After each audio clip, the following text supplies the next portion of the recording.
'Life is beautiful' మూవీలో one of the హీరోగా మరికొన్ని మూవీస్‌లో నటించారు అభిజిత్. ఆ తర్వాత 'బిగ్ బాస్ 4లో' కంటెస్టెంట్‌గా వెళ్లి విన్నర్‌గా నిలిచారు. ఈ షోతో మంచి క్రేజ్ సంపాదించుకున్నారు. తన ఆట, మాట తీరుతో అందరి మనసులు గెలుచుకున్నారు. 'బిగ్ బాస్' తర్వాత అభిజిత్ 'మిస్ పర్ఫెక్ట్' సిరీస్‌లోనూ తనదైన నటనతో మెప్పించారు. ఇవి మినహా మరే సినిమాలు, టీవీ షోల్లోనూ కనిపించలేదు. ఇక అభిజిత్‌కి ట్రావెలింగ్ అంటే చాలా ఇష్టము. అందుకే ఎప్పుడు ట్రావెల్ చేస్తూ ఉంటాడు.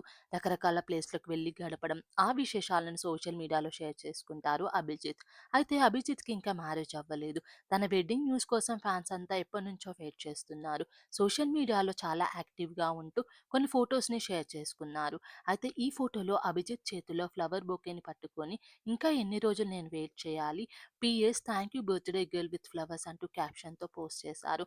ఈ పోస్ట్‌ని చూసిన తన ఫ్యాన్స్ ఓహ్! ఎవరి కోసమో వెయిటింగ్ అని, మరికొంతమంది ఎవరా ఈ బొకేని తీసుకుంటున్న లక్కీ లేడీ అంటూ కామెంట్స్ పెడుతున్నారు. అయితే ఈ ఫోటోస్ చూసాక అభిజిత్ త్వరలోనే గుడ్ న్యూస్ చెప్పబోతున్నట్లు తెలుస్తుంది.